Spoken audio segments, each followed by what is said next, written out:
Yo, okay, so let's see that lane review, by the way, that you had going. I almost forgot about it. No rights for jungle. I like that name. What's the tagline? An A1? Okay, so let's see. You're going against Renekton. He has Ignite, you have Ignite. Did you go Shield Bash? Ooh, okay, one thing. If you ever play this matchup, you might want to do bone plating. Just because it makes the matchup at least somewhat more bearable. Because he can, like, W you. You can time his W cooldown with your bone plating cooldown, and that means you have, like, an extra trading pattern, like it's allowed.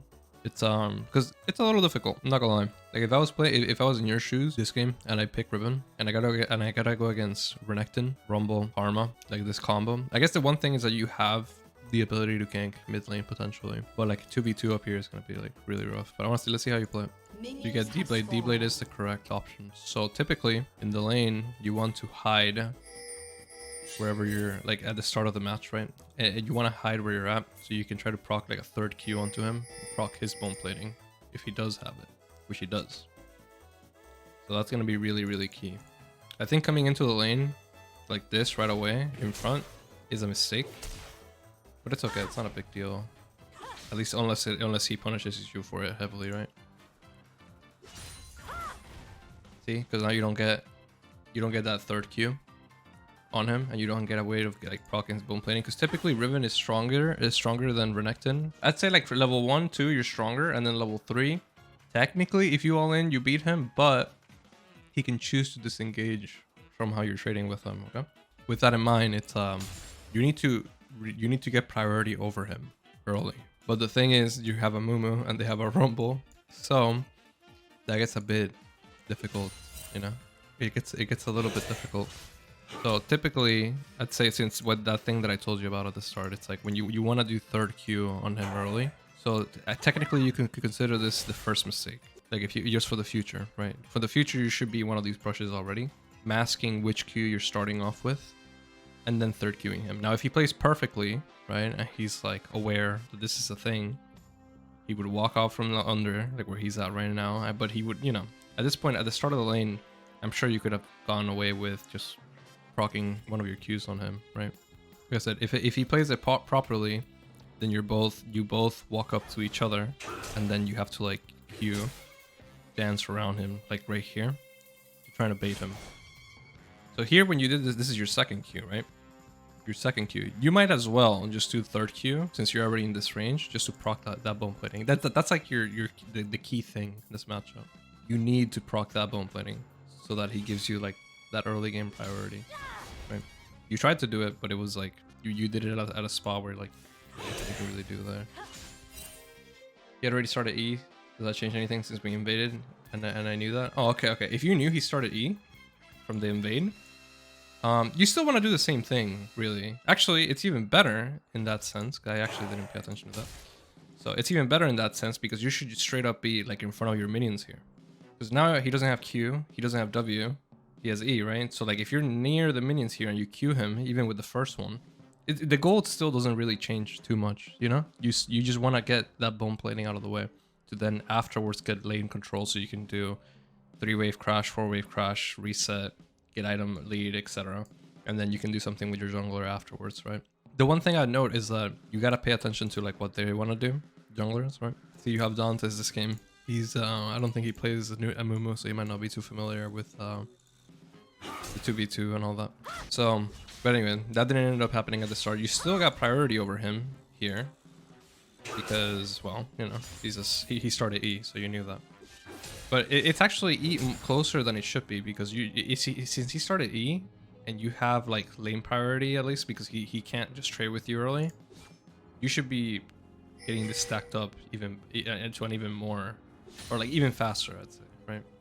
Because the only reason you do this to slow it down like that is if you want to specifically build up to do it on the 4th wave, not the 3rd wave.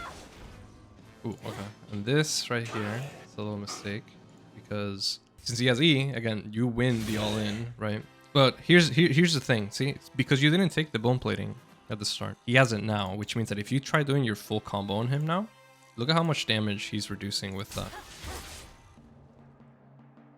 Look how much damage you've done to him because of the bone plating. Right? Yeah, you missed your auto. Even if you didn't miss your auto, you would still be, it would still be like awkward because you didn't take that out. But now the third Q here, bouncing back, that definitely fucking killed you even more, right? You missed it. What you could do in these spots when there's too many minions, what I do is like I tap the key right next to my one. That makes it champions only lock. You could do that for trading. But there's a lot going wrong already at the start of this. Funny enough, even with all the like the mistakes at the start, you're still getting the wave priority. But now the thing is, because you did that trade like that, you know, it's you got a little bit chunked out. You lost a little bit of HP. He has a Rumble's top side. He could have potentially like walked up like to do something around here now. Gets a W level 2, you might be in a little bit of danger, but you have a pretty big wave stacked up. Not that big a deal. Here your goal should be to try to crash this. Then after that you make your choice. Right? Okay, good. You crash this. And yeah, here you recall. Or you roam down, etc. based on the information that you have. Right? That recall and everything is fine. Okay, so you're coming back with armor and refillable. I don't agree completely, but at the same time, it's Renekton matchups. So typically what higher level Riven players will do across the board, like every region, is that they'll go like longsword and they'll try to like have just more raw damage for when the bounce back does happen. They can potentially kill with jungle. But I think this is fine, assuming like again your jungler's not gonna help you or anything like that. Typically, like I said though, you don't want to survive the matchup. You want to like control it. But again, if you're both playing perfectly, then it does become about like you surviving the whole situation. Because typically you don't pick Riven into Renekton. It's like a hard counter pick, right? I like the attempt here with the EW, but you did W too late. You gotta tap the E and the W at the same time, pretty much. The E comes off first, right? The first frame, but then the W is what you need to tap it just to make sure like this is like more consistent, because there it didn't even hit him. Yeah, fourth wave crash is more difficult because it requires your opponent to actually be trading with you as well, hitting your minions. Assuming they don't touch the waves at all, in order to get 4-wave crash, you need to just have like one auto attack more. You know what I'm saying? Like over the wave, and then it's slowly building up and slowly building up. Like I'm not gonna tell you that there's like some way of like, oh, like the Riven beats Renekton. Like, no, not really. Like Riven doesn't really beat Renekton if played properly. That's why it's a counter matchup. But you can still, like in a solo queue environment, we know that everyone just keeps fucking up all the time, right? There's constant mistakes happening from both sides. So in this spot here, right? This is like an angle potentially that you can get like a kill with jungle, right? This is what I say. It's like if you go cloth armor here and your jungler does gank, he might end up surviving with a little bit of HP, and that's like not efficient for you, right? Because you have cloth armor, so let's see.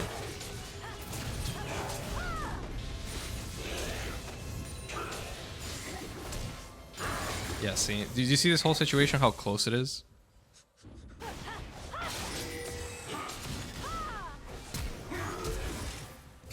This whole situation would have been like removed because you would have like the extra damage from the long, so this guy would already be dead.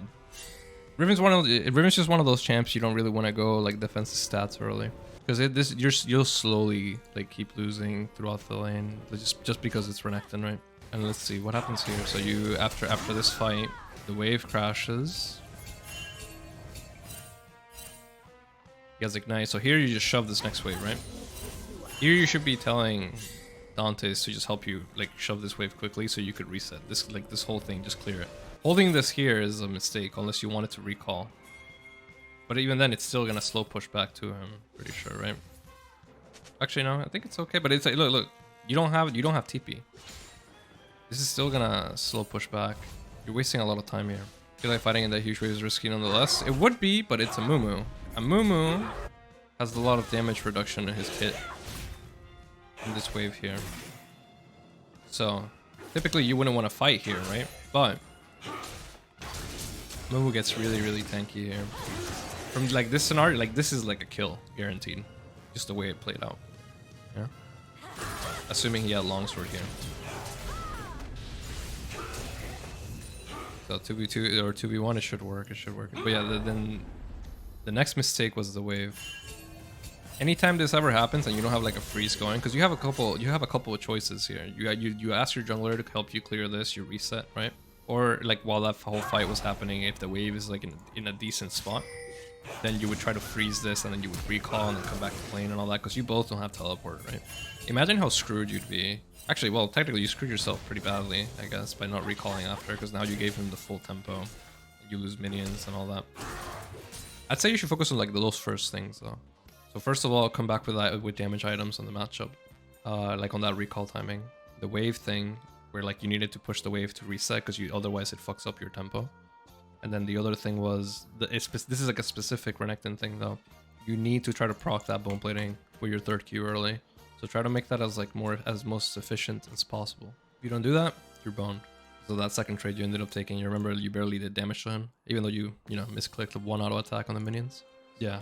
So at least for that part, this part of the lane, that's what you need to do. This is a really, really hard matchup, by the way. There's no like way I could tell you it's like, oh yeah, dude, just do this, you win every time. No, it's actually like a really hard one. That's why all the Riven players across like every region just fucking dislike it. And if you ever see that like in China, players playing this matchup, they aggro back and forth, they just go ignite bone plating, they fucking face bash into each other, and then they just hope for the best. If it works out, it does, great. If it doesn't, GG's, go next game. The real question is why Danza is playing a Mumu? I don't fucking know why he's playing a Mumu. He probably got tilted at his other champion pick or something.